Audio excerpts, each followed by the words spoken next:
please raise your right hand and repeat after me? I do solemnly swear that I will faithfully execute the office of the President of the United States and will, to the best of my ability, preserve, protect, and defend the Constitution of the United States. So help me God. Congratulations, Mr. President. Well done. George Washington, first President of the United States. 2 terms of office between 1789 and 1797. No political party. Known as the father of our country. Born February 22, 1732, in Virginia. Died at age 67, December 14, 1799, in Virginia. George Washington was well known to the people in the brand new United States of America. The public knew about his military service during the war, just like future Presidents Ulysses S. Grant and Dwight Eisenhower. But as our nation's very first president, George Washington molded the position as if it were from lumps of clay. When George was born in 1732, there were no United States. The land was made up of colonies and territories, under the individual control of England, France, and Spain. Along the East Coast, Britain had colonies like Massachusetts, Pennsylvania, Maryland, Virginia, and others. Little is known about George Washington as a boy, but a few things are certain. An often told story says that he once threw a silver dollar across the Potomac River. Not possible. The river averages more than 1,300 feet across, so it's just not true. A bigger tale says he chopped down a cherry tree on his family's land and, being truthful, admitted the bad deed to his father. Never happened, but it was a myth created in an early biography about George. Both stories illustrate just how eager America was to make him a larger-than-life figure. As a teen, he began to survey in the Virginia Territory, measuring and mapping much of the land. In 1748, at 16 years of age, Washington became an officer in the Virginia militia. He fought in what would develop into the French and Indian War. In spite of some tough experiences, George survived and returned to his plantation of Mount Vernon in 1759. He married Martha Custis and farmed tobacco and wheat. Washington began milling flour and distilling whiskey, becoming a successful plantation owner. During that time, he also served in the Virginia government. Like most colonists, George didn't care for the way England taxed and treated them. As a delegate to the Second Congressional Congress in 1775, Washington was appointed Commander-in-Chief of the Continental Army. The American Revolution had just begun, and the soldiers were badly trained and poorly equipped. It was now up to George to get them ready to fight. General Washington shrewdly led his soldiers across the Delaware River on Christmas night of 1776. They quickly captured a group of German fighters, hired by the British government, in Trenton, New Jersey. Washington and his soldiers repeated that success a few days later in Princeton, New Jersey. But Washington's troops lost some battles in the New York Territory. Tired and hungry, the army camped during a bitter winter at Valley Forge in Pennsylvania, near Philadelphia. Thousands of soldiers died from disease and starvation. George struggled to keep up the spirits of his troops, and they did make it through to the spring. France became an ally of the colonists. With those additional troops, Washington was able to defeat the British, including a decisive win at Yorktown, Virginia. England agreed to peace, signing the Treaty of Paris in 1783. America would finally be its own boss. Washington left the military and public service, wanting to give back to his family, farm, and businesses at Mount Vernon. But George was concerned that the country for which he'd fought so hard was not going in the right direction. In 1787, he arrived in Philadelphia, where he was chosen to oversee the convention that would create the U.S. Constitution. After that, Washington urged that it be approved, which it was in 1788. 11 of the 13 new states quickly accepted the new Constitution. Rhode Island and North Carolina agreed in 1790. An important part of the Constitution, Article 2, called for the election of a president. He would be the leader of the country, the head of the executive branch in government, the commander-in-chief of the military, the head of state in foreign matters. It was made clear that the President of the United States would be the most powerful figure in this new country. Each state would choose representatives, a group called the Electoral College, who would elect this president for a term of 4 years. Even though there was no campaigning or political parties in 1789, George Washington was elected by every member of the Electoral College. He was re-elected in 1793, and those were the only 2 times in U.S. history where that happened.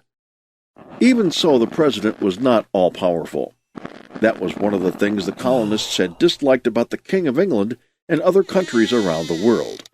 The U.S. president would work with Congress, as well as the courts, to make the country a success. All 3 branches of the government, executive, legislative, and judicial, would balance each other. Washington was sworn in as president, called an inauguration, at Federal Hall in New York City. I do solemnly swear that I will faithfully execute the office of President of the United States, and will, to the best of my ability, preserve, protect, and defend the Constitution of the United States. Soon after, political parties started to form in the nation, each with different ideas on how the United States should be run. Federalists favored a strong national government and big business. On the other hand, Democratic Republicans were popular with farmers and wanted a weaker national government. Washington worked hard to stay above these growing political parties, believing the president should represent everyone equally. Washington visited the states during his first term, curious about just what the people of the nation wanted from their government. And though he wished to retire to Mount Vernon after 1 term, his friends convinced him to take on a 2nd term in 1793. During his next 4 years in office, George focused on foreign affairs. The French Revolution removed King Louis XVI from the throne. Washington believed the U.S. should stay out of the fight. Our young country needed to concentrate on our own growth. America started setting a tax on American liquor distillers in 1791. By 1794, those being taxed were very unhappy about it, especially those in western Pennsylvania. They responded with riots known as the Whiskey Rebellion. Washington sent more than 13,000 militia troops to settle things down, and they did with no one getting hurt. Under George's 2nd term, Spain agreed to let America use the Mississippi River to move goods for business. It also gave explorers access to the West for further expansion. The Jay Treaty was also signed, which settled some matters that remained between the U.S. and Great Britain after the American Revolution. In September of 1796, George made his farewell address as he retired from public office and returned to Mount Vernon. He spent several years with his wife Martha until he passed away in 1799. The nation felt a monument to Washington was fitting. He was a leader in the American Revolution as well as being the country's first president. By 1848, a design was chosen and construction started. It would be a thin building called an obelisk, almost 600 feet tall, set amid a circle of columns more than 250 feet across. But funding was hard to come by. Work stopped in 1854, and the circle of columns was taken out of the design. The Civil War kept the project on hold until 1880, more than 30 years since it had started. When construction resumed, brand new marble stone was used. As a result, the shaft is actually 2 different colors. Opened to the public in 1888, the Washington Monument was 555 feet tall. At that time, it was the tallest structure in the world and a very proper tribute to one of America's first heroes. More, Washington appears on the $1 bill and quarter coin. There are nearly 100 places in the United States named for the nation's first president. As a recap, George Washington was America's first president. He served 2 terms between 1789 and 1797. Before that, he was a land surveyor and plantation owner. Washington also earned the country's respect as a general in the American Revolution. As president, he developed relationships with countries in Europe. George also directed the growth of the new United States of America. Thomas Jefferson, 3rd President of the United States. 2 terms of office between 1801 and 1809. Democratic-Republican Party. Known as the Sage of Monticello. Born April 13, 1743 in Virginia. Died at age 83, July 4, 1826 in Virginia. Thomas Jefferson could have focused his life work on any one of many fields. He could have been a lawyer, a writer, or a land surveyor. He could have been a musician, a mathematician, or a teacher. He could have been an inventor, a farmer, or a gourmet chef. He could have been an architect, a master of languages, or a librarian. In fact, he actually was all of those, as well as the nation's 3rd president. Tom was born on a Virginia plantation in 1743 and grew up reading books of all kinds. When he was 14, Jefferson's father died. Tom took control of more than 7,000 acres of family farmland. He graduated from the College of William and Mary and became a lawyer in 1767. Tom married his wife Martha in 1772. As a member of the Virginia government, Tom wrote several stirring essays on independence for the country. Later, in 1776, Jefferson was challenged to state America's claim to this freedom from Britain. He wrote most of, and is considered, the father of the Declaration of Independence. Jefferson was named Minister to France in 1785 and became Secretary of State in George Washington's cabinet. But his political ideas clashed with Alexander Hamilton, the Secretary of the Treasury, a member of the Federalists. Jefferson became a leader in the Democratic-Republican Party. They soon became known as simply Republicans. Around this time, Jefferson's wife died.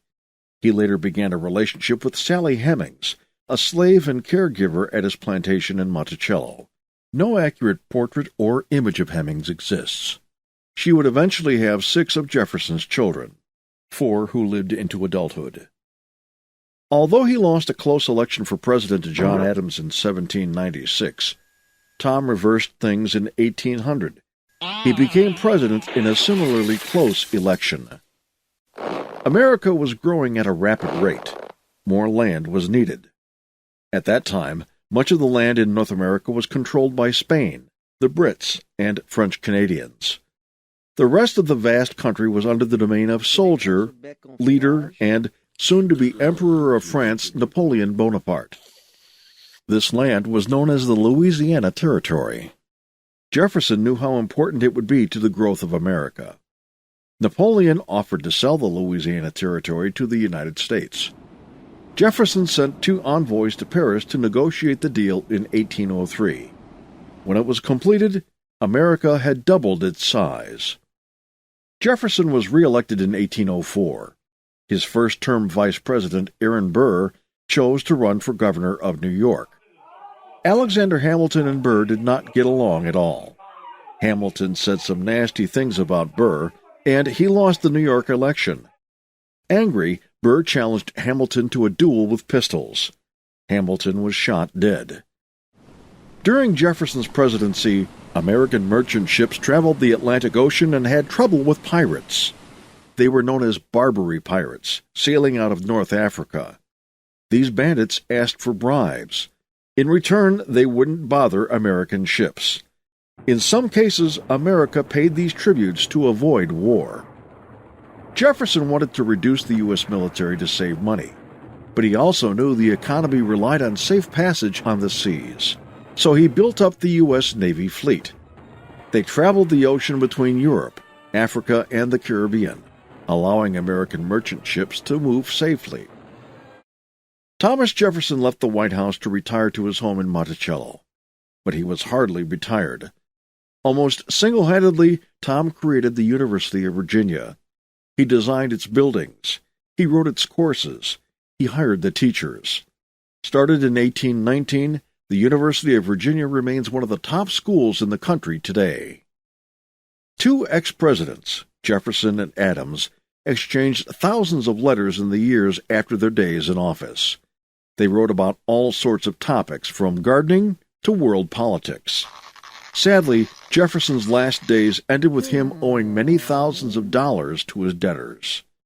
Still, it was fitting that Thomas Jefferson passed away on the 50th anniversary of America's Declaration of Independence, July 4, 1826. Jefferson is remembered with his profile on one side of the nickel coin and his home of Monticello on the reverse. His image also appears on the seldom-seen $2 bill and often-seen Mount Rushmore monument. Also, the Jefferson Memorial is a popular attraction in Washington, D.C. To recap, Thomas Jefferson was America's third president, serving 2 terms from 1801 to 1809. A man of many talents, he is remembered as the primary writer of the Declaration of Independence. As president, he doubled our country's size in 1803 with the Louisiana Purchase. After his time in office, Thomas Jefferson created the University of Virginia. Andrew Jackson, 7th President of the United States. 2 terms of office between 1829 and 1837. Democratic Party.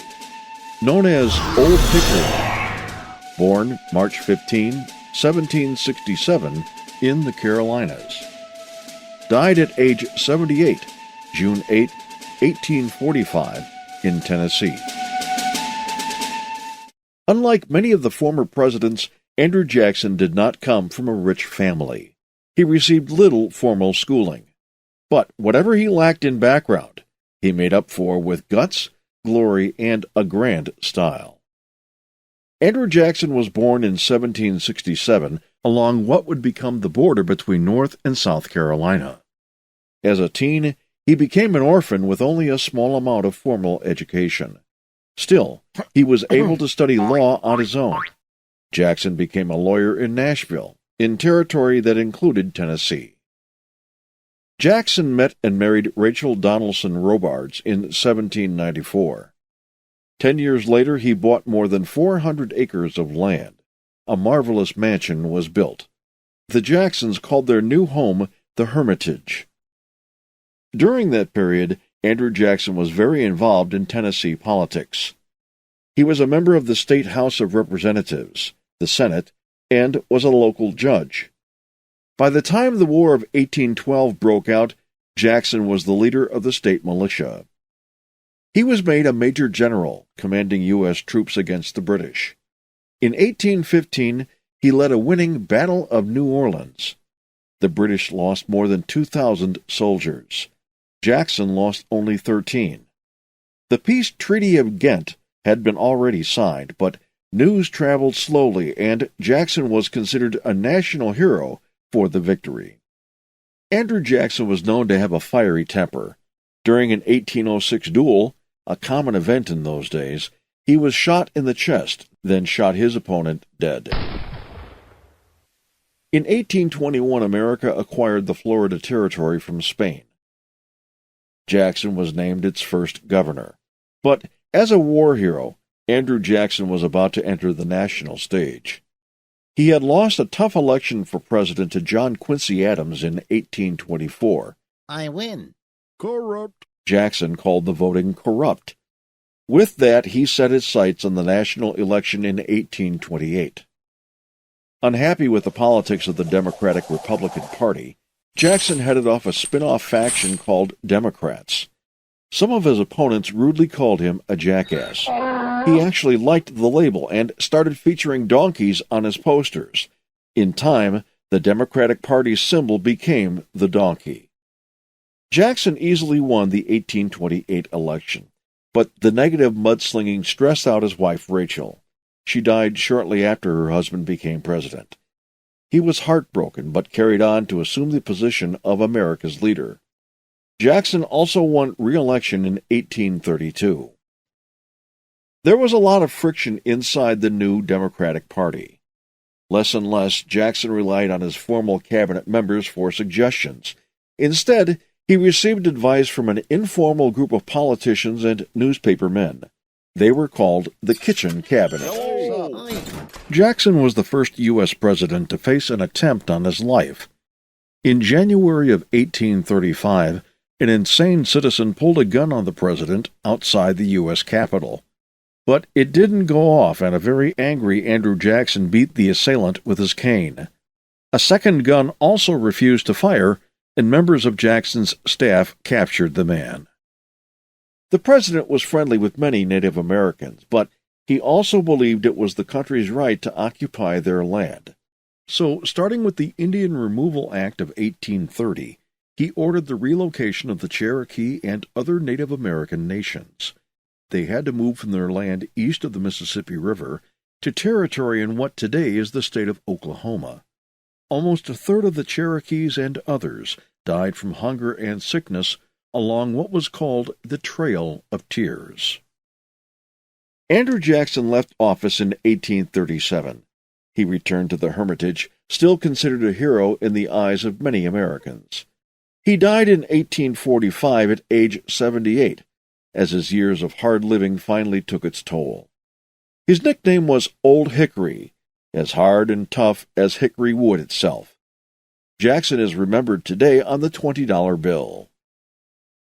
To recap, Andrew Jackson was America's 7th president, serving 2 terms from 1829 to 1837. Recognized as a war hero from the War of 1812, he was known as a rough and rugged leader. As president, he received a lot of advice from his kitchen cabinet, but he was also accountable for relocating the Cherokee Nation in the Trail of Tears.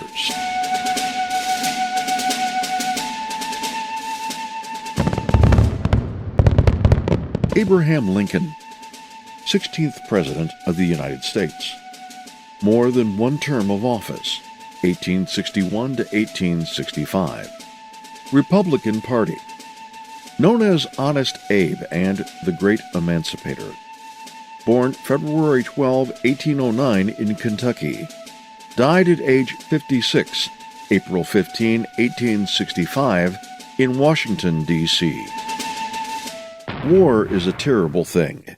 Still, many historians believe the war between the states was a necessary war for the United States. It was a test to see if the group of territories and states could coexist as a single, unified nation. Perhaps by fate, Abraham Lincoln turned out to be the right president to preserve the country in its most difficult time. The story is often told of Abe's birth in a Kentucky log cabin in 1809. He was self-taught, working hard to read well and learn math. In his early 20s, Lincoln moved to the town of New Salem in Illinois. He was an awkward young man. Very tall at 6'4", Abe earned a reputation for wrestling. Gifted with great strength, he could chop down trees and quickly split them into rails with ease. As a clerk in the New Salem General Store, he was known and liked by almost everyone. Soon he became the town's postmaster as well. Lincoln studied law on his own. He earned his license to practice law in 1837. As a member of the Whig Party, he was elected to the Illinois House in the mid-1830s. At the time, he disagreed with slavery, but he also did not support the idea of citizenship for blacks in America. Abe wed Mary Todd in 1842. They had 4 sons. 3 died before reaching adulthood. In 1846, Lincoln was elected to the U.S. House of Representatives. Almost immediately, he opposed President Polk's decision to go to war with Mexico. In a bold congressional speech, Abe condemned Polk for launching bloody battles over territorial borders. In a few years, Lincoln returned to his law practice in Illinois. He left the Whigs, joining the Republican Party in 1856. 2 years later, he was the party's candidate for the U.S. Senate. Across the next few months, Lincoln would engage in several debates with his Democratic foe, Stephen Douglas. In their meeting of June 16, 1858, Lincoln delivered a stirring speech, one of the most important in American history. He spoke of the country's continued arguments over the issue of slavery. Drawing from the Bible, Lincoln said, "A house divided against itself cannot stand." Put simply, he believed that a country with half free states and half slave states would not last. It would have to be all free or all slavery. Lincoln lost the election for senator to Stephen Douglas, but his speech and campaign made him a leader of the Republican Party. More, it created the perfect presidential candidate in the 1860 election. The party would offer a platform of anti-slavery and support big business.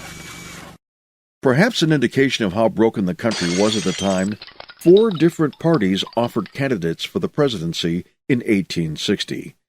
It wasn't a pretty campaign. Lincoln's opponents made fun of his appearance. One political cartoon showed Lincoln being carried on a rail by a black man, who referred to himself with the N-word and Lincoln as Old Massa Abe. When the smoke had cleared, Abraham Lincoln won over Northern Democrat, Southern Democrat, and Constitutional Union contenders. But Lincoln was not yet in office when South Carolina left the Union in late 1860. 6 more Southern states joined the Confederacy by the time of his inauguration. The total would soon reach 11 states. About a month after the inauguration, on April 12, 1861, Confederate soldiers attacked Fort Sumter. It was a federal facility in South Carolina, and it fell to Southern soldiers in less than 2 days. The American Civil War had begun. Still, the president managed to sign the Homestead Act of 1862. It gave thousands of citizens the chance to move west to build a home on property of their own. But Lincoln had a single focus, more important than any other issue that might come up during his service as president. The war must come to an end as quickly as possible. Jefferson Davis, a hero of the Mexican-American War and former member of the U.S. Senate, was chosen as President of the Confederate States. Leading the Confederate Army of Northern Virginia was General Robert E. Lee. The General-in-Chief for the Union Army of the Potomac was Winfield Scott. Scott's strategy for success was called the Anaconda Plan. Like a long snake, Union warships would choke off all Southern water ports. This would hurt the South's economy, as no cotton could be exported and needed resources could not be imported. Lincoln had some doubts about the Anaconda Plan. Soon he ordered Union ground troops to invade the South. Abe also had some questions about his slow-to-react General Winfield Scott. He was soon replaced by General George McClellan, who then was soon replaced by General Henry Halleck. Neither left Lincoln with a feeling of confidence. The president then turned to General Ulysses S. Grant in March of 1864. Graduating in the lower half of his class at West Point Military Academy, Grant was nevertheless a respected horseman. More, he sparked a winning Union strategy that led to Lee and the South surrendering at Appomattox Courthouse 1 year later. Another result of the ongoing Civil War involved many slave rebellions in the South. Even though the South had separated from the United States, Lincoln still held command over the entire nation. He announced the Emancipation Proclamation. It said that on January 1, 1863, all slaves in rebelling states would be free forever. Black men would also be accepted in the Union Army, further strengthening the Northern forces. More, Lincoln later supported passage of the 13th Amendment, which abolished slavery in America. Among the many bloody battles during the war was Gettysburg, a small town in Pennsylvania.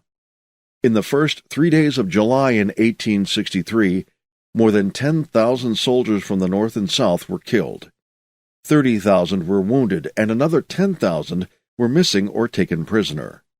More than 30,000 dead and wounded soldiers were left on the battlefields of Gettysburg. 4 months later, the Soldiers' National Cemetery was dedicated at Gettysburg. It was the final resting place for thousands of Union soldiers, with thousands of Confederate soldiers relocated to cemeteries in the South after the war.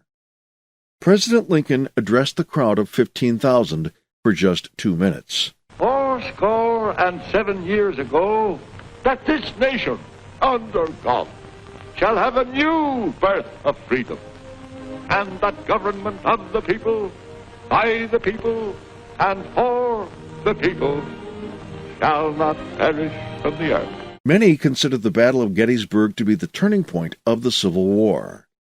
Lincoln's Gettysburg Address hoped that the outcome of the war would secure the ideas of freedom and equality in the United States. Lincoln looked to his cabinet for advice throughout the conflict. He had selected several former rivals. Salmon P. Chase was his Secretary of the Treasury, and William Seward was Secretary of State.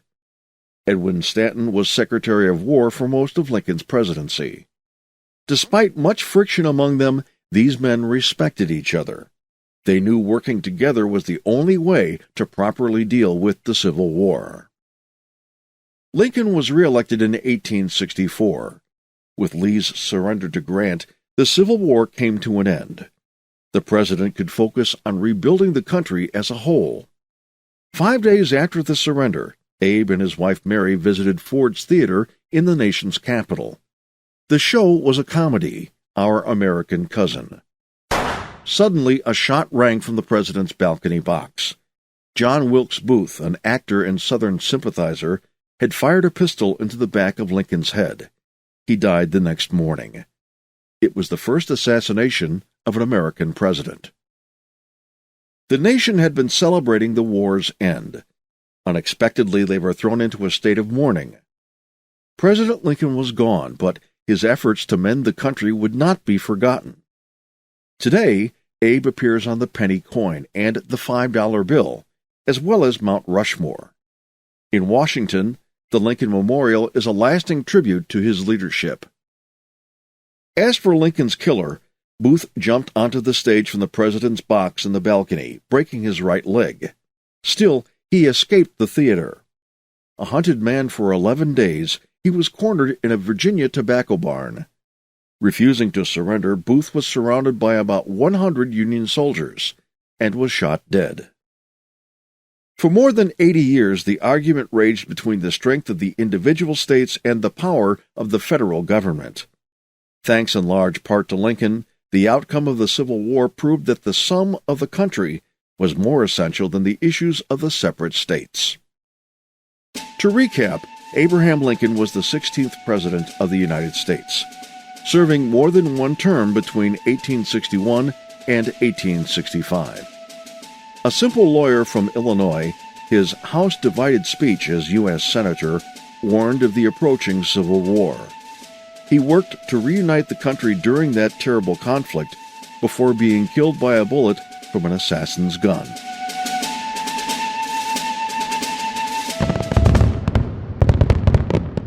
Theodore Roosevelt, 26th President of the United States, nearly 2 terms of office, 1901 to 1909. Republican Party, known as the Hero of San Juan, and T.R. Born October 27, 1858 in New York. Died at age 60, January 6, 1919, in New York. As a 2-term president, Theodore Roosevelt is noted for many accomplishments. Maybe his greatest was shifting the prominent power in America from Congress to the White House. Throughout the 1800s, many presidents came from relatively poor families and were born in rustic log cabins. But that's not the case for Theodore Roosevelt. He was born in 1858 in New York City. His dad was a successful businessman. Often sick as a boy, Teddy began exercising and lifting weights. As a result, he became strong and fit. He attended Harvard University and began studying law at Columbia. Roosevelt married a young woman named Lee in 1880, and they had a daughter, Alice. He quit law school to become a member of the New York State Assembly. But in 1884, his young wife and his mother both died on the same day. He was stunned, writing in his journal, "The light has gone out of my life." Roosevelt escaped to a ranch in the Dakota Badlands. He rode horses, raised cattle, and cornered criminals as a local sheriff. After a few years, Teddy moved back to the East Coast. He married a childhood friend named Edith Caro, and they had 5 children. Theodore began writing books of history and biography. Losing the election for mayor of New York City, he moved into local politics. As head of the New York City Police Board, he cleaned up corruption and built a reputation for honesty. In 1897, Teddy Roosevelt was named the Assistant Secretary of the Navy. When the Spanish-American War broke out, he resigned his position. He signed up as the leader of a volunteer cavalry unit known as the Rough Riders. Roosevelt bravely led them in an attack on San Juan Hill in Cuba. The horsemen returned to the U.S. as war heroes. Roosevelt was elected as governor of New York in 1898, running as a Republican. Even though his successful campaign was orchestrated by political boss Thomas Platt, Teddy refused to return the favor by handing out patronage jobs. Political patronage is giving choice positions to people who may not be qualified, but as a reward for their support. In 1902, Roosevelt was on a hunting trip in Mississippi. Spotting an old and tired black bear, Teddy declined to shoot it. He thought that would have been very unsportsmanlike. Word spread throughout the country's newspapers of his deed. Political cartoons pictured Roosevelt with bears. Soon, stuffed toy bears began appearing, referred to as teddy bears. President McKinley's vice president, Garrett Hobart, suddenly died in office in 1899. Theodore Roosevelt was named to take his place, partly to take the pressure off New York party bosses. Teddy followed McKinley into the White House when he was re-elected in 1900.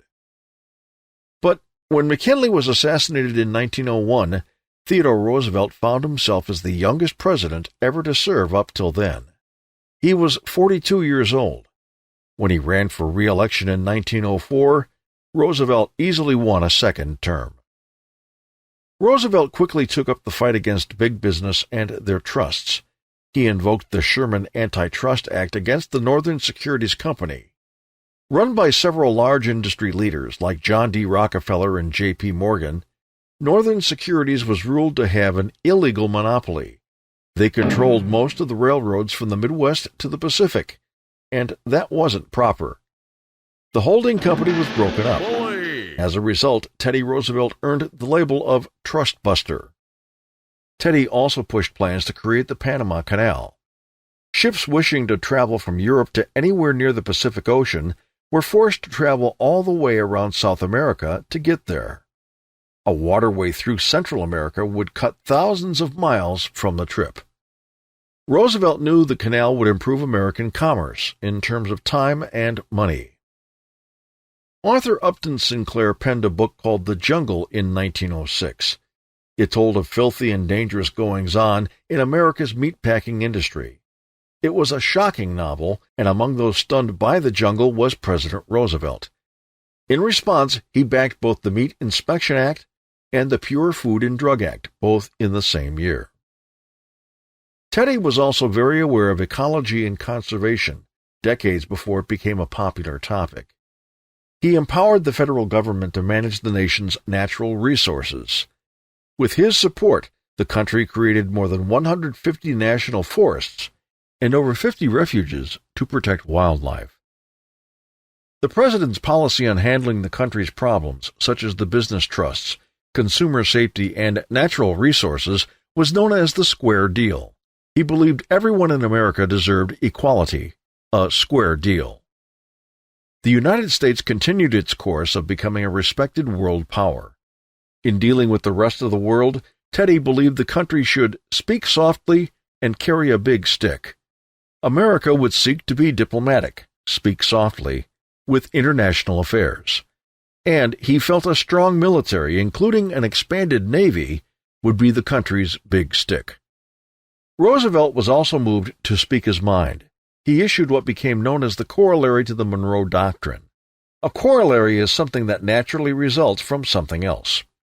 The 1823 Monroe Doctrine insisted that Europe not interfere with any issues in the Americas. In this case, he extended the doctrine to include Central and South America, basically the entire Western Hemisphere. Like some other presidents, Teddy Roosevelt said he only wanted 2 terms in office. Only 2. In 1908, he selected and supported William Howard Taft to run for the presidency. Taft won, and Teddy took an extended trip to Africa and Europe. Even though Taft was handpicked by Roosevelt, he did little to continue Teddy's policies. Much of Roosevelt's work was undone by his successor. Even members of the Republican Party were shocked at Taft's actions. In 1912, many encouraged Roosevelt to run against him. When Taft shut out his prospective opponent from even seeking nomination at the convention, Roosevelt started a third political party, the Progressive or Bull Moose Party. The Democrats offered Woodrow Wilson, a former governor of New Jersey and president of Princeton University. Campaigning in Milwaukee in October of 1912, Roosevelt survived an assassination attempt. Shot in the chest at point-blank range, the bullet passed through his eyeglasses case and thick, folded speech. The slug lodged in Teddy's chest muscle. One tough guy, Roosevelt refused immediate treatment and proceeded to give a 90-minute speech. He proudly told the crowd, "It takes more than 1 bullet to kill a bull moose." Only when he finished his speech did Teddy receive attention to his wound. When the smoke of the election cleared, Wilson was president.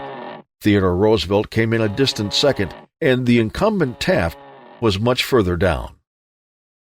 Finished with politics, Teddy traveled to South America on an expedition in 1913, but he fell ill with malaria and had to return home. He wrote books on science and history. Early in 1919, Roosevelt died in his sleep. Wilson's vice president, Thomas Marshall, suggested death had to take Roosevelt sleeping, for if he'd been awake, there would have been a fight. To recap, Theodore Roosevelt was the 26th President of the United States, serving 2 terms between 1901 and 1909. He led the Rough Riders Cavalry in the Spanish-American War. The assassination of James McKinley suddenly placed Roosevelt in the presidency at the young age of 42. As the chief executive, he stopped much of the illegal actions of big business in America, was an early supporter of ecology and conservation, and supported the building of the Panama Canal. Thomas Woodrow Wilson, 28th President of the United States. 2 terms of office, 1913 to 1921. Democratic Party, known as the Schoolmaster, born December 28, 1856 in Virginia. Died at age 67, February 3, 1924, in Washington, D.C. 40-some Americans have held the honor of being President of the United States. Woodrow Wilson is considered by many to be one of the very best among them. His leadership on both country and international stages proved to be effective and historic. Thomas Woodrow Wilson was born in Virginia in 1856. His father was a Presbyterian minister and taught religious studies in several seminaries. The Wilson family was very Southern in their culture and beliefs. As a teen, young Woodrow watched as the South struggled with Reconstruction after the Civil War. He also dealt with poor eyesight and had difficulty in reading. But Wilson showed great natural intelligence and graduated in the top quarter of his class from the College of New Jersey in 1879. The school would later be known as Princeton University. He studied law but found the role of an attorney to be boring. Woodrow then studied history and political science at Johns Hopkins University. He earned a doctorate degree in 1886, the only U.S. president to ever hold such a high diploma. Wilson wrote books on history and government and was a college professor for more than 15 years. In 1902, he was chosen as president of Princeton University. In spite of some opposition, Woodrow changed the ways of the school, from tired and old to new and modern. His reputation as a reformer caught the attention of the Democratic Party. In 1910, he ran for and was elected as governor of New Jersey. As a man of great honor, he refused to make deals with any one group or another. Instead, he went after the corrupt political bosses and cleaned up the way government was run in New Jersey. At the Democratic Convention in 1912, the selection of a worthy candidate was not easy. Woodrow Wilson was finally chosen on the 46th ballot. He campaigned under the promise of new freedom. Small farms and small companies would have a chance to fairly compete against the power of big business, while the meddling ways of the federal government would be reduced. The Republican vote was split between incumbent President Taft and former President Teddy Roosevelt. With that, Woodrow Wilson won the election, as 40 of the country's 48 states in the Electoral College chose him. Known for his reputation as a reformer, Wilson went to work right away. The question of tariffs long troubled American business. A tariff is a tax paid for importing or exporting raw materials or manufactured goods. Wilson spearheaded the passage of the Underwood-Simmons Act in 1913, which lowered the tariffs. That allowed companies to lower their prices for goods and made them more affordable. Wilson next addressed the problem of banking in America. The country needed economic stability, and a proper network of banks, federal and local, would help establish that. The president supported the Federal Reserve Act, which set up the same banking system that we have today. Regulation of business in America was greatly helped with the creation of the Federal Trade Commission in 1914. Along with the development of a separate cabinet called the Department of Labor, Wilson gave the country some powerful tools to help bring order to business and industry. Wilson was also troubled by the practice of child labor in America. Many businesses used children to manufacture or sell products, with no concern or care for their safety or welfare. The Child Labor Act of 1916 established a limit of work hours for children, as well as other rules for their protection. Woodrow Wilson had met and married a smart woman named Ellen Axon in 1885. She was proud and happy in her role as First Lady, but she developed liver disease and died in 1914 at the age of 54. Woodrow was stunned, but eventually met and married Edith Bowling the following year. A vocal group of citizens believed drinking alcohol, beer, wine, and whiskey, was immoral. It should be banned, they thought. Wilson opposed the idea, and when the Volstead Act reached his desk, he vetoed it. The bill would prohibit the making and sales of liquor in America. Still, Congress overrode his veto, and the 18th Amendment, known as Prohibition, became law in 1920. Women of America had made many contributions over the years, yet they still did not have the right to vote in general elections. In late 1918, President Wilson gave his support to passing the 19th Amendment. It said that no one could be kept from voting because of their sex. In 1920, the 19th Amendment became law. A brutal war raged in Europe during much of Woodrow's first term in office. Starting in July of 1914, Germany and the Austro-Hungarian Empire fought against Britain, France, and Russia, among others. It was a world war, only later would it become known as the First. And under Wilson's leadership, America was bound to stay clear of it by remaining neutral. In fact, Woodrow ran for re-election in 1916 with the slogan, "He kept us out of war."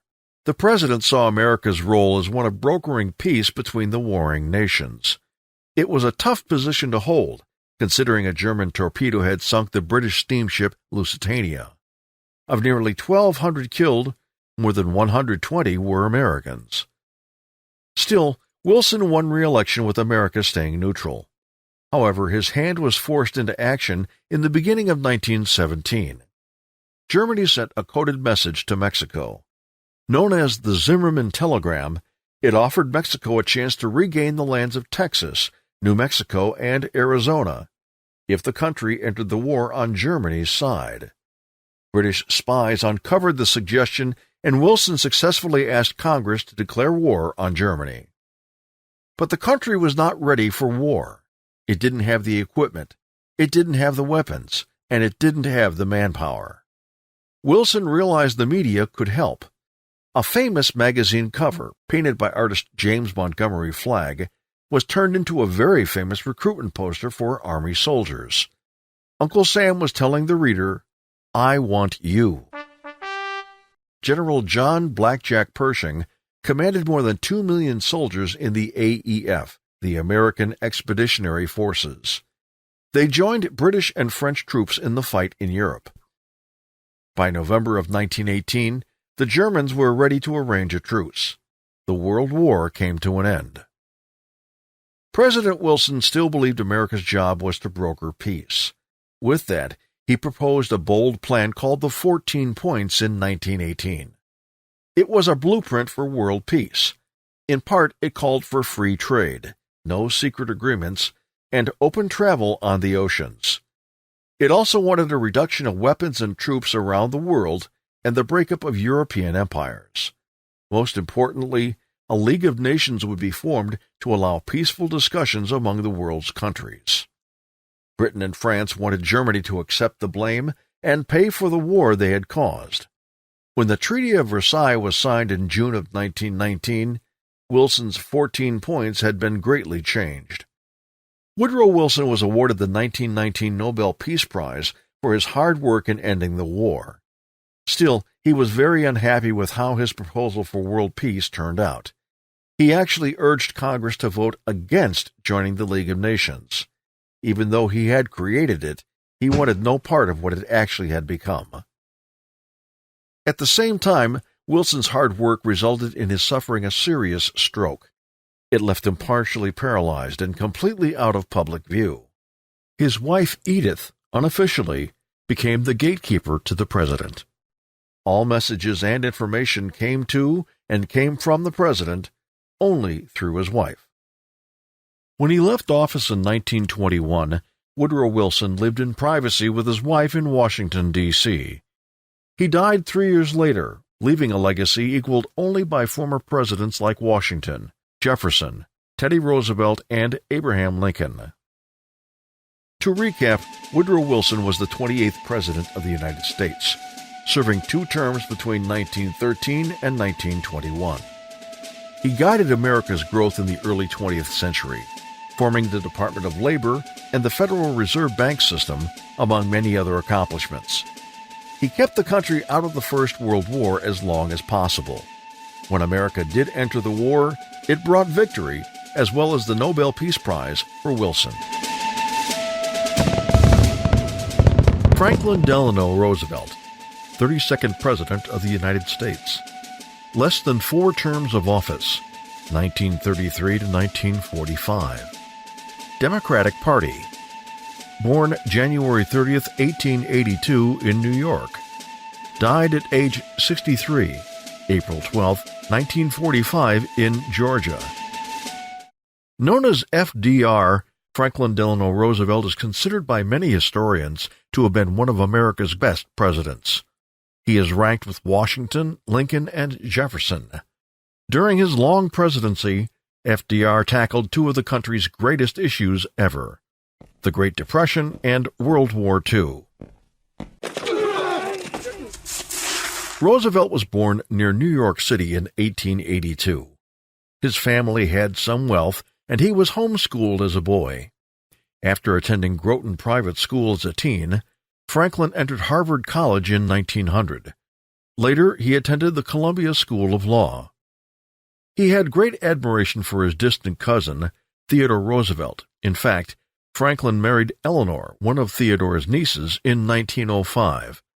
But where Teddy was a Republican, Franklin became a member of the Democratic Party. By 1910, Franklin started the first of several terms in the New York State Senate. When Woodrow Wilson was elected president in 1912, He chose FDR to be the Assistant Secretary of the Navy. In 1920, Roosevelt was the vice presidential running mate of James Cox, who lost to Warren Harding. Around that time, Roosevelt overcame the physical challenge of polio. Caused by a virus, polio is a disease that affects the nervous system. It can affect breathing, and, in FDR's case, it paralyzed his legs. Fortunately, polio is no longer a global threat. With effective vaccines, the disease has gone from 350,000 cases in 1988 to a recent report of less than 100 cases around the world. Diagnosed in 1921 at the age of 39, FDR refused to let the disease interfere with his life in politics. He used crutches before being restricted to a wheelchair, but it never slowed him down. He ran for governor of New York in 1928 and won the office. When the Great Depression hit the following year, FDR lowered taxes for farmers in New York. He also started a public works program for many unemployed people in the state and provided relief for those who needed it. The 1932 race for the presidency was not a close one. Many Americans blamed the Republican Party and sitting President Hoover for the Great Depression. FDR promised a New Deal for Americans and won with nearly 60% of the popular vote. Knowing he had to restore faith in the government, FDR used his inauguration speech to assure America, I assert my firm belief that the only thing we have to fear is fear itself. With that, the president encouraged the country to be strong and move forward. Using the relatively new medium of radio, FDR calmed the country's fears by broadcasting frequent fireside chats. I want to talk for a few minutes with the people of the United States. FDR approached the Great Depression as if he were entering a war. Congress had given him warlike powers to resurrect America. His first 3.5 months in office, known as the 100 Days, saw Roosevelt introducing a large number of bills. Many created alphabet soup agencies that would specifically address certain areas of need. They were all part of FDR's New Deal. The Agricultural Adjustment Administration, AAA, reduced crop production by farmers. That ended the surplus of crops and stopped the downward trend of farm prices. The National Recovery Administration, NRA, brought up production and competition in American industries. It regulated prices, industrial output, and general trade practices. It also included the right to organize unions and negotiate with management. You take this message straight from the President and get a man. The Civilian Conservation Corps, CCC, was a public works project. It promoted environmental conservation while getting young, unemployed men off city street corners. They planted trees, stocked rivers and lakes with fish, and cleared beaches and campgrounds. The Tennessee Valley Authority, TVA, would build dams and power plants along the Tennessee River to bring electric power for the first time to rural areas in 7 states. FDR continued to introduce legislation in 1935 that was known as the Second New Deal. The biggest component was the WPA, the Works Progress Administration, a program designed to bring employment opportunities to millions of Americans who needed jobs. WPA workers built or renovated more than 100,000 public buildings, including post offices, schools, and government offices. The WPA also supported American arts and culture, paying unemployed writers, artists, musicians, and composers to do what they did best. All of FDR's New Deal programs couldn't completely bring America out of the Great Depression. It was actually World War II that got the country back into a positive economic trend. While America offered help to Great Britain as early as 1940, FDR was committed to neutrality, keeping the United States out of the world's troubles. Germany was led by Nazi Chancellor Adolf Hitler, Japan by Prime Minister Hideki Tojo. Italy was led by Prime Minister Benito Mussolini. Together, those 3 countries made up the Axis powers. Japan declared war on America with the surprise bombing of Pearl Harbor, a U.S. naval base on the territory of Hawaii, on December 7, 1941. FDR asked Congress to declare war the next day. Yesterday, 3 days later, the U.S. was also at war with Germany and Italy. Roosevelt and America were challenged to fight the war in two separate areas called theaters, Europe and the Pacific. FDR traveled to Tehran, Iran in late 1943 to meet with Allied leaders, Britain's Winston Churchill and Russia's Joseph Stalin. They were called the Big Three and made plans to somehow win the conflict. Roosevelt selected longtime Missouri Senator Harry Truman for his vice president in the 1944 presidential race.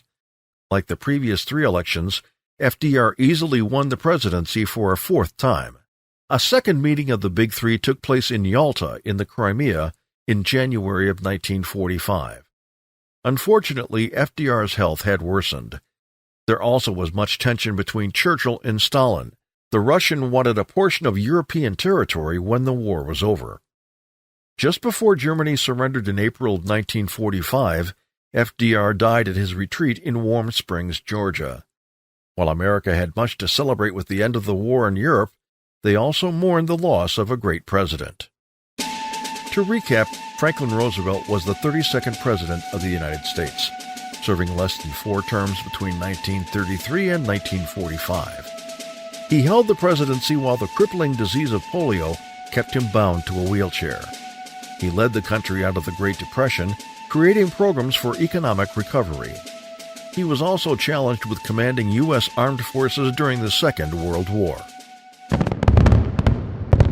Harry S. Truman, 33rd President of the United States. Less than 2 terms of office, 1945 to 1953. Democratic Party. Known as Give 'em Hell Harry. Born May 8, 1884 in Missouri.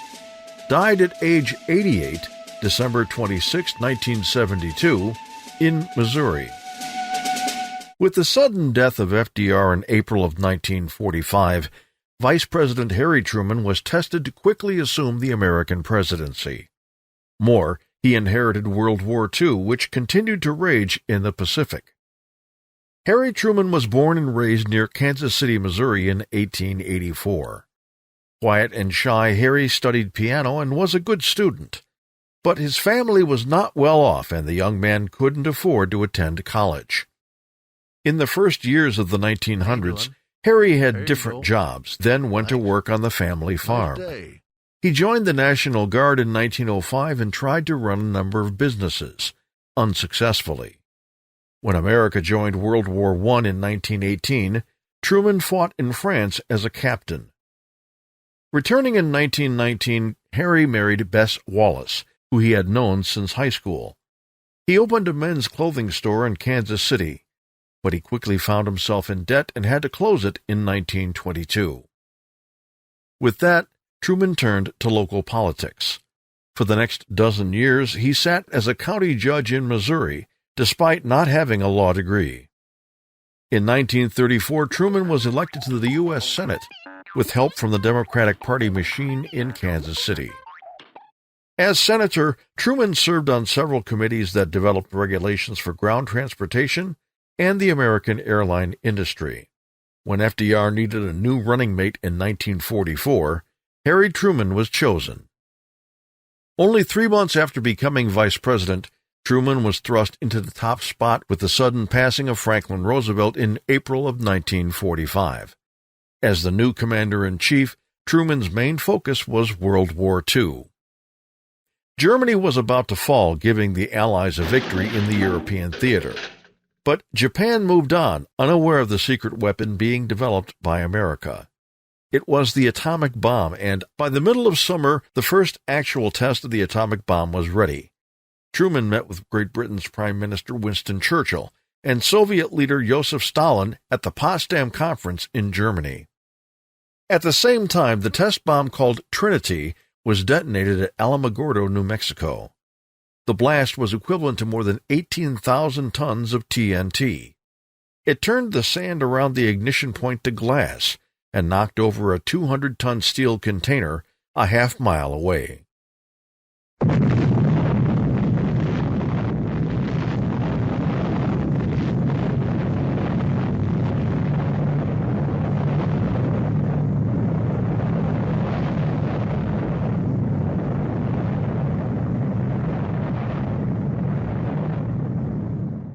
Truman faced a tough decision. The Japanese were committed to a fight to the finish. Also, Russia would join U.S. and British military in an enormous invasion of Japan. Dropping the bomb would save thousands of American lives. But he also feared for the loss of civilian lives. Truman issued a final warning to the Japanese on July 26. Called the Potsdam Proclamation, it advised Japan to surrender or face prompt and utter destruction. The Japanese ignored the warning. On August 6, 1945, a B-29 bomber dropped a 5-ton uranium bomb called Little Boy on Hiroshima. The city had a population of 300,000 people. The blast killed 70,000 and injured 70,000 more. It flattened an area of 5 square miles. Once more, Truman asked the Japanese government to surrender. Once more, they refused. On August 9, another B-29 bomber named Boxcar dropped a 5-ton plutonium bomb called Fat Man on Nagasaki, home to more than 170,000 people. This time, 40,000 died and another 60,000 were injured. Within a week, Japan surrendered and the war was over. Even though the Soviet Union had been an ally during the war, the communist policies of Stalin concerned Truman and other leaders. Much of what occurred right after World War II was aimed at keeping a lid on the spread of communism. It would become a 40-year effort known as the Cold War. The president spearheaded several major projects after the war. The Marshall Plan, named for Secretary of State George Marshall, provided $12 billion in aid to help rebuild Western Europe. The Truman Doctrine provided $400 million in military and economic aid for Turkey and Greece. Both were under threat from Russia. A group of North American and European countries banded together to form NATO, the North American Treaty Organization, combining their resources for defense. The United Nations, developed mostly under FDR's presidency, offered more than 50 countries in the world a peaceful way to solve differences. America had just been through more than 15 years of troubles. The Great Depression led right up to World War II. Now Truman had the chance to lead a calm and well-off America. But the country at peacetime would need to be much different from wartime. Problems with employment, labor, and product prices made the going tough for the president. Many companies had a hard time changing from wartime production to peacetime. Building a tank is not the same as building a family car. And Truman took a lot of the blame for these troubles. With that, the president wondered if he could get reelected in 1948. So did a lot of the country. In fact, some were certain Harry would lose. In a close battle, Truman won over Republican candidate Thomas Dewey. Truman continued with this straightforward, plain-speaking approach to running the country. He presented an ambitious proposal to Congress in early 1949 called the Fair Deal.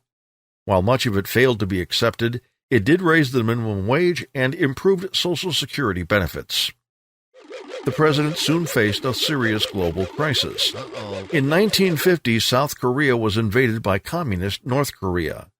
They were backed by the Soviets and China, which had become a communist power in 1949. More than 300,000 international soldiers, more than 90% Americans, assisted South Korea in its fight. The war made the president an unpopular figure, so Truman chose not to run for a third term as president in 1952. He retired with his wife Bess to Missouri, where he wrote and observed the rapid growth of the country. At the age of 88, Harry Truman passed away in 1972. To recap, Harry Truman was the 33rd President of the United States, serving less than 2 terms between 1945 and 1953. He was faced with the difficult decision to drop 2 atomic bombs on Japan, bringing the Second World War to an end. He directed several global programs after the war, including the Marshall Plan and NATO, the North American Treaty Organization. He also led the country in its first major encounter with communism in the Korean conflict. Dwight David Eisenhower, 34th President of the United States. 2 terms of office, 1953 to 1961.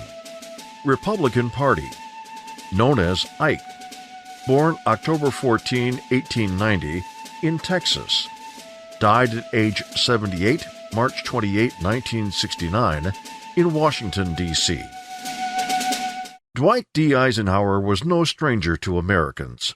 As a well-known military leader from World War II, he came to the White House as the country was experiencing great growth, both in global politics and technology. The future president was born in Texas in 1890 and raised in Kansas. He liked sports and Ike, as he was called, dreamed of being a soldier. At age 21, he entered the military academy at West Point. While not an outstanding student, Ike graduated and was posted at numerous bases around the country. He married Mamie Dowd in 1916. Eisenhower soon found himself working with well-known Army generals like John Blackjack Pershing and Douglas MacArthur. In fact, Ike was under MacArthur's command when the Bonus Army was run out of Washington, D.C. in 1932. Eisenhower's ability as a military leader became evident when World War II began. First, he was a war planner in Washington, D.C. as lieutenant colonel. Then he was a commander in North Africa, Sicily, and Italy. By 1944, he was a four-star general, commanding the entire European theater of operations. Returning home as a war hero, Ike's popularity was never higher as the 1948 election neared. In fact, President Harry Truman spoke privately with Eisenhower. He offered the top spot on the Democratic ticket to Ike, and Truman would return to a vice presidential role. Eisenhower was stunned and refused the suggestion. Instead, he became president of Columbia University in New York City. When the Korean War erupted in 1950, Ike returned to a military uniform as the supreme commander of the NATO forces. As the 1952 election approached, leading members of the Republican Party believed Eisenhower was the perfect candidate for president. While he first backed away from the idea, Ike eventually accepted the party's call. The Democrats responded with Illinois Governor Adlai Stevenson as their pick, but many thought of him as an egghead. His campaign speeches often confused audiences. By contrast, Ike's easy manner and war hero persona agreed with many Americans. The 1952 election was also the first time TV commercials were used for presidential campaigns. Ike for president, Ike for president, Ike for president, Ike for president. You like Ike, I like Ike, everybody likes Ike for president. Hang out the banner, beat the drum, we'll take Ike to Washington. We don't want John or Dean or Harry, let's do that big job right. Let's get in step with the guy that's left, get in step with Ike. You like Ike, I like Ike, everybody likes Ike for president. Hang out the banner, beat the drum, we'll take Ike to Washington. We got to get where we are going, travel day and night for president. Let Adelaide go the other way, we'll all go with Ike. You like Ike, I like Ike, everybody likes Ike for president. Hang out the banner, beat the drum, we'll take Ike to Washington, we'll take Ike to Washington. Now is the time for all good Americans to come to the aid of their country. On Election Day, Eisenhower, with vice presidential candidate Richard Nixon, won with more than 55% of the vote. The Republican Party returned to the White House after a 20-year absence. First on Ike's agenda was the Korean conflict. The death of Soviet leader Joseph Stalin in 1953 somewhat weakened the communist stance in the war. It ended with an agreement to cease fire. The countries also agreed to create a demilitarized or safe zone, called the DMZ, between North and South Korea. In 1953, the president created the Department of Health, Education, and Welfare. Today, it's two separate cabinet departments, Education and Health and Human Services. The fear of communism in America peaked with the witch hunt-like efforts of Wisconsin Senator Joseph McCarthy. He headed a Senate subcommittee investigating potential communists in the U.S. Army in 1954. The relatively new technology of television brought the hearings right into American homes. McCarthy's grandstanding and careless accusations turned the American public against him. Let us not assassinate this lad further, Senator. You've done enough. Have you no sense of decency, sir? At long last, have you left no sense of decency? McCarthy was soon condemned by the Senate, ignored by the press and the public, and died from complications associated with alcohol abuse in 1957. In 1954, with the case of Brown versus the Board of Education, the Supreme Court ruled that segregation in public schools was unfair. 3 years later, Ike was forced to call out federal troops in Little Rock, Arkansas, to prevent violence.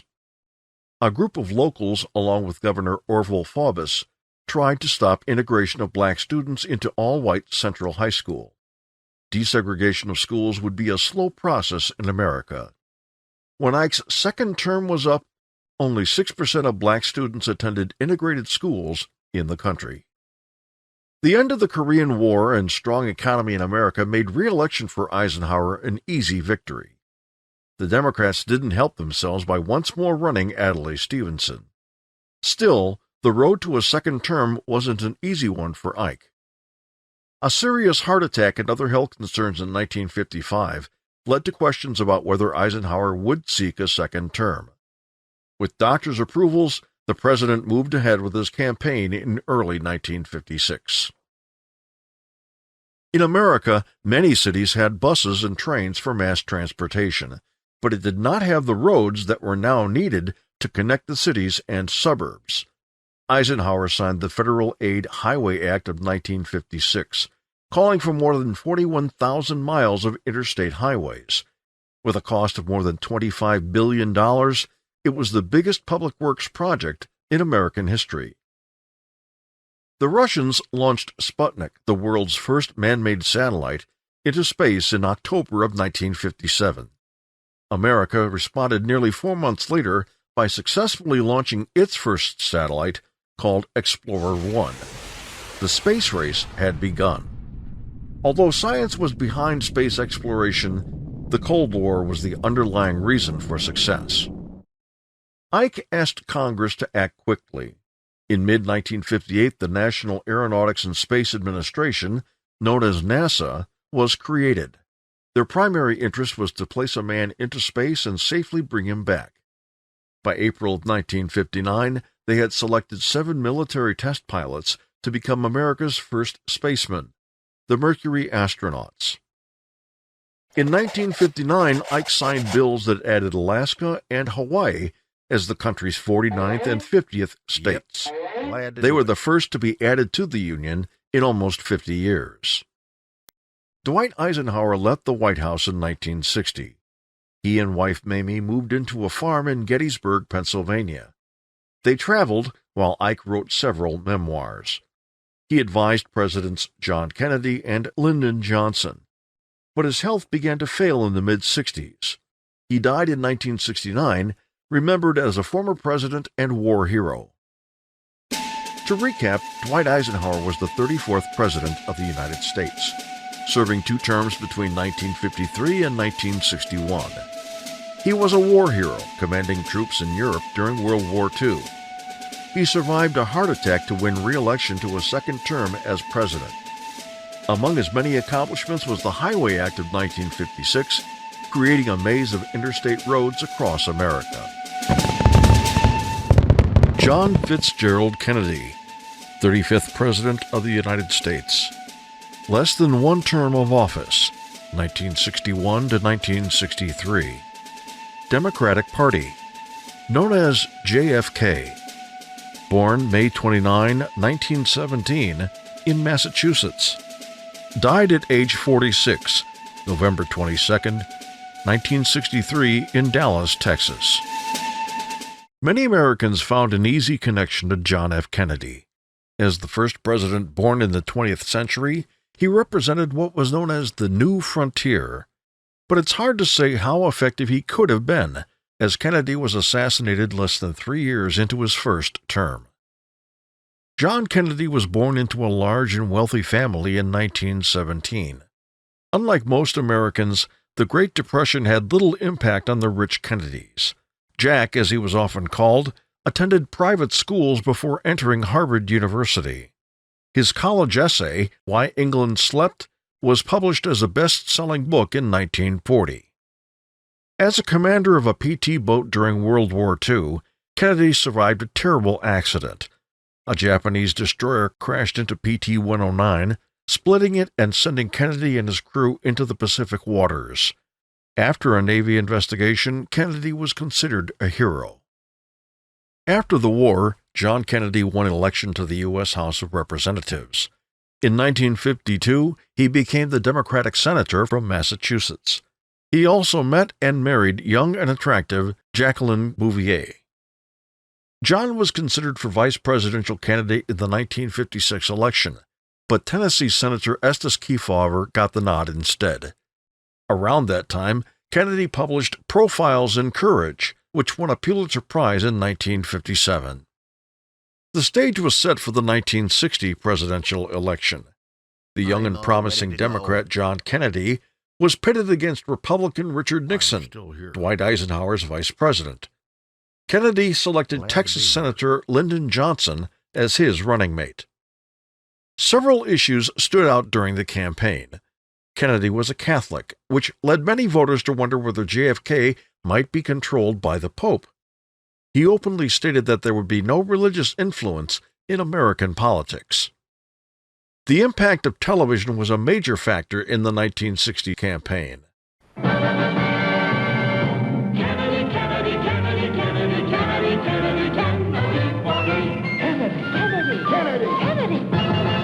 Do you want a man for president who's seasoned through and through, but not so doggone seasoned that he won't try something new? A man who's old enough to know and young enough to do. Well, it's up to you, it's up to you, it's strictly up to you. Do you like a man who answers straight, a man who's always fair? We'll measure him against the others, and when you compare, you'll cast your vote for Kennedy and a change that's overdue. So it's up to you, it's up to you, it's strictly up to you. Yes, it's Kennedy, Kennedy, Kennedy, Kennedy, Kennedy, Kennedy, Kennedy for me. Kennedy, Kennedy, Kennedy, Kennedy, Kennedy, Kennedy, Kennedy. Kennedy and Nixon had several televised debates. In the first, viewed by 70 million Americans, Nixon wore a light gray suit. We did pass in the Senate a bill to provide a $1.25 minimum wage. It failed because the House did not pass it, and the House failed by 11 votes. And I might say that 2/3 of the Republicans in the House voted against a $1.25 minimum wage, and a majority of the Democrats sustained it. Nearly 2/3 of them voted for the $1.25. Well, obviously, my views are a little different. First of all, I don't see how it's possible for a 1/3 of a body, such as the Republicans have in the House and the Senate, to stop 2/3 if the 2/3 are adequately led.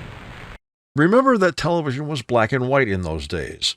With a dark 5 o'clock shadow on his face and a suit that blended into the studio background, Nixon made a poor impression on viewers. In contrast, Kennedy looked sharp and confident. To many voters, the words didn't matter. It was how the candidate looked. On Election Day, Kennedy scored a razor-thin popular vote victory over Nixon. The electoral count was more firmly in Kennedy's favor. At 43 years old, John Kennedy was the youngest candidate ever elected to the presidency. In his inaugural address on a cold January day, JFK offered inspiring words to America. And so, my fellow Americans, ask not what your country can do for you, ask what you can do for your country. Kennedy and his wife Jackie had 2 young children. America was not used to seeing such young and attractive people in the White House. JFK was also known for his clever wit. Next month, when the United States of America fires the largest booster in the history of the world into space for the first time, giving us the lead, fires the largest payload into space, giving us the lead. It will be the largest payroll, too. Kennedy embraced the space race that started during Ike's second term. The Russians launched the first man into space on April 12, 1961. America answered back with the launch of Alan Shepard on May 5th, less than a month later, in a Mercury spacecraft.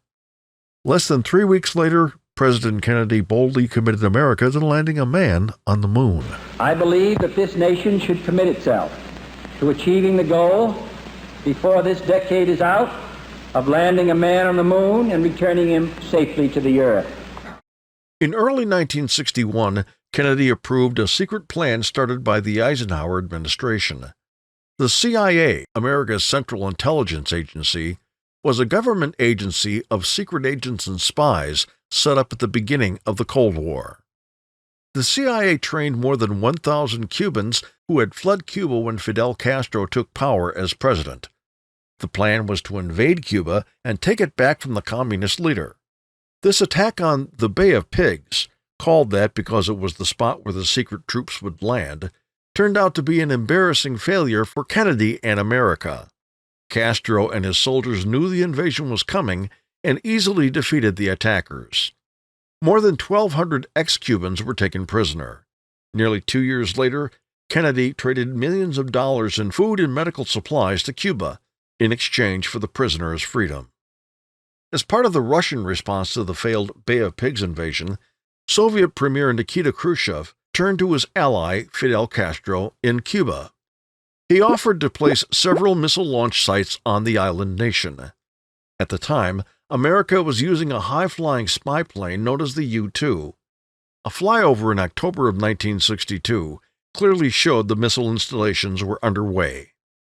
U.S. Ambassador Adlai Stevenson used the world stage of the United Nations to give the Russians a chance to admit they were installed.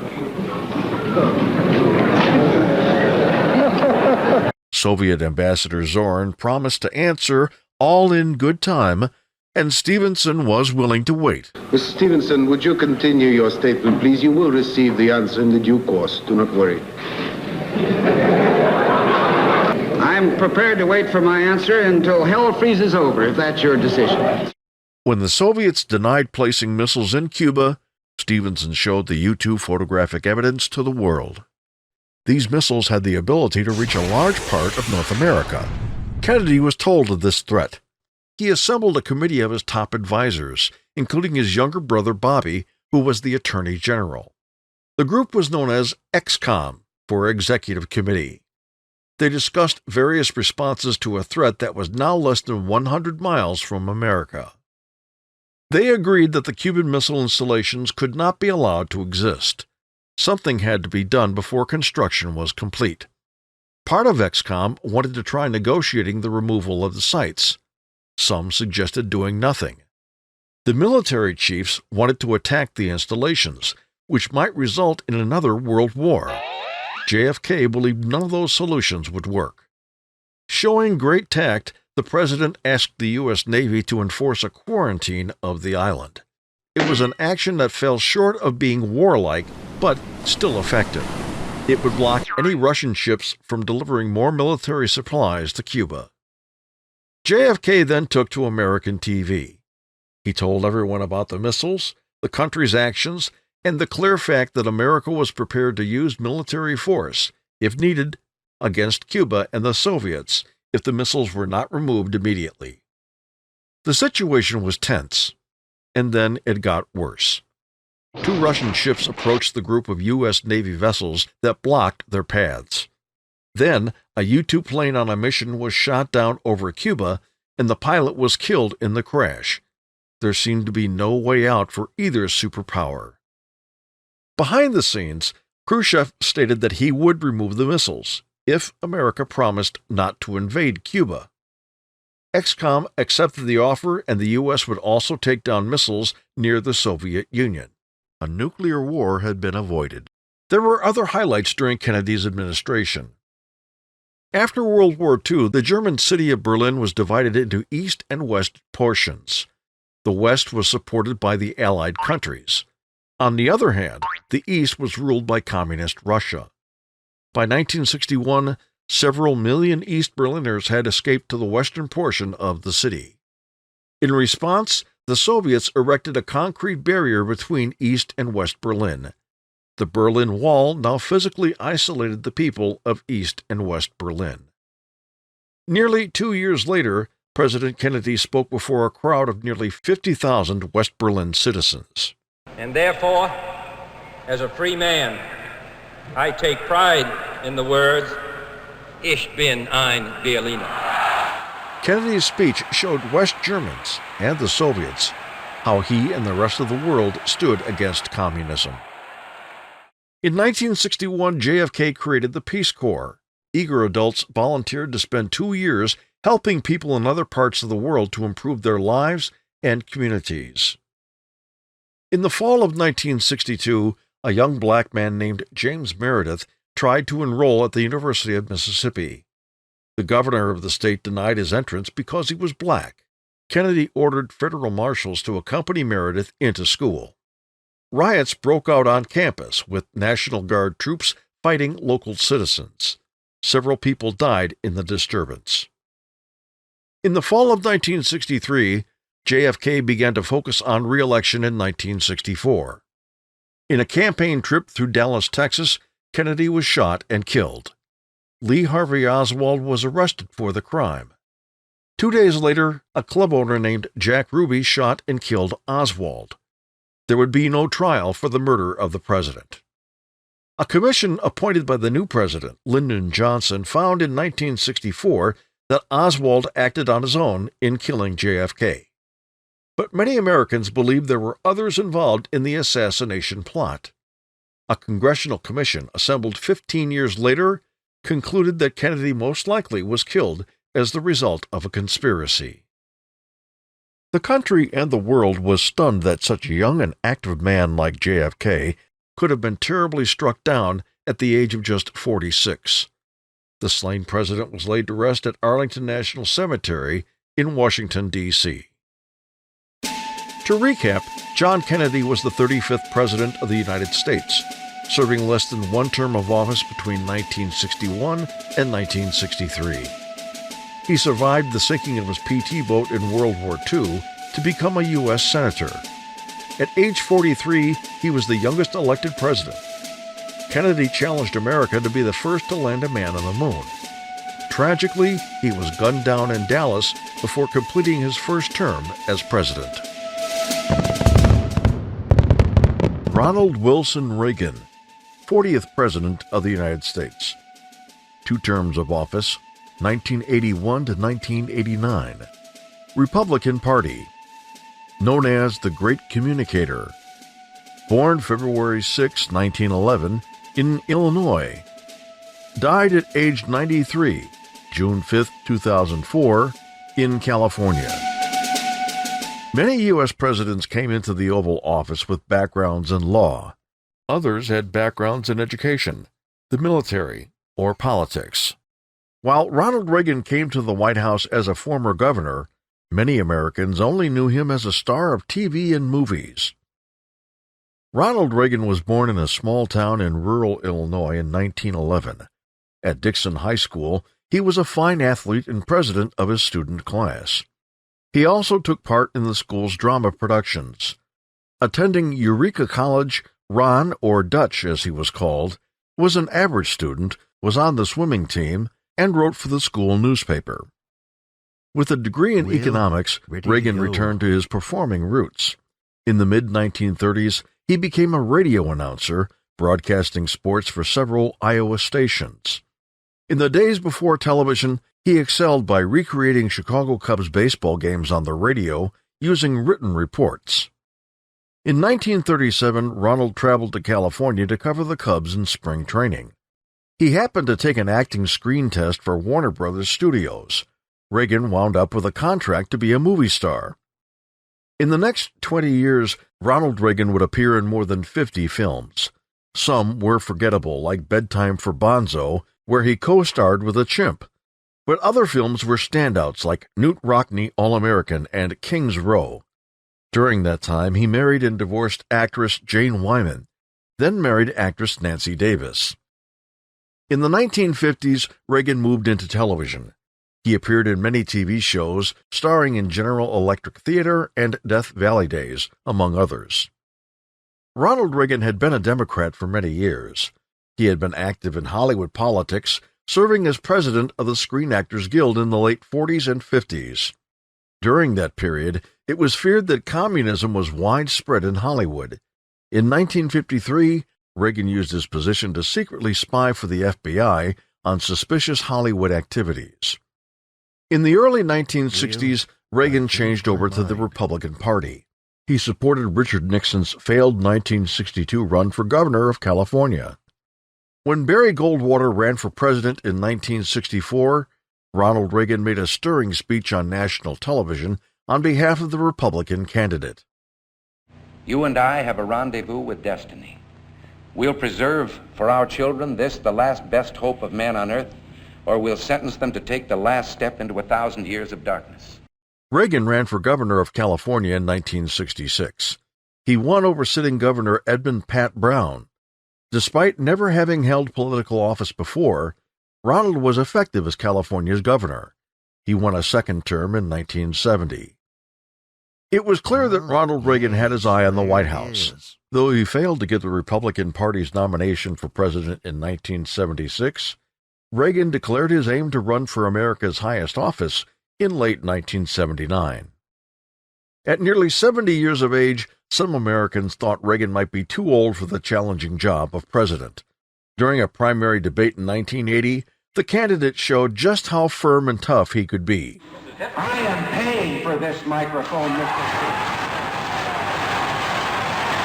Speaker. Winning the Republican nomination, Reagan chose former Texas Congressman and CIA Director George H.W. Bush as his running mate. As the election neared, Reagan had several televised debates with his opponent, sitting President Jimmy Carter. Are you better off than you were 4 years ago? In November, Reagan beat Carter by more than 8 million popular votes. Independent candidate John Anderson got nearly 6 million votes. Reagan's count for the Electoral College was 10 times what Carter received. It was clear that America liked what they saw in Ronald Reagan. The new president's concern was getting the nation's economy under control. There was a recession. Businesses were going bankrupt, farmers were in trouble, and interest rates at banks were high. Reagan's first move was to cut taxes. The thinking was lower taxes would allow Americans to keep, save, and invest more of their money. He also reduced government spending. Both actions worked after several years of continued recession. At one point, unemployment reached 11%, the highest reached in 40 years. But barely 2 months into his presidency, Ronald Reagan was the target of an assassination attempt. Leaving a Washington hotel, the president and his associates were fired upon by John Hinckley. Several people were seriously injured. Hinckley's wild reason for the shooting was to get the attention of a famous movie actress. At first, it was thought Reagan had escaped injury, but it was discovered in his limousine that he had been shot in the chest. The bullet was only an inch away from his heart. Still, the president kept up a bold front. Famously, he kidded with the First Lady that he forgot to duck. In the operating room, he hoped all the doctors were Republicans. The president recovered quickly and was back in the White House within a month. The country's air traffic controllers illegally walked off their jobs in August of 1981. Their jobs were important, keeping all the airplanes safe in the sky. But as government workers, they were not allowed to strike. Reagan ordered them back to work. The union workers refused. The president fired almost 12,000 of them, and non-union managers took their places. New air traffic controllers were hired and trained. Reagan earned the respect of the public by standing firm against the workers' union. The president believed America's military had become weak following the exit from the Vietnam War. He spent billions of tax dollars to build up the country's soldiers and weapons. Reagan feared the Soviet Union, calling it an evil empire.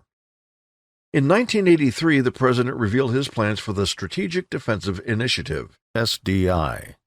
Some people called it Star Wars after the popular 1977 movie. The satellite-based system would include nuclear-powered lasers and guided missiles to catch any foreign missile attack before it reached America. After considering the billions of dollars that SDI would cost, it was eventually ended before it could begin. Some in Congress thought the system might increase tension between the U.S. and Soviet Union, which it did. It was best for all involved to just let the idea pass. Still, Reagan believed America and the Soviet Union could have a good relationship. New Soviet leader Mikhail Gorbachev thought the same. With Reagan re-elected over Walter Mondale in the 1984 election, work could continue between the heads of the two superpowers.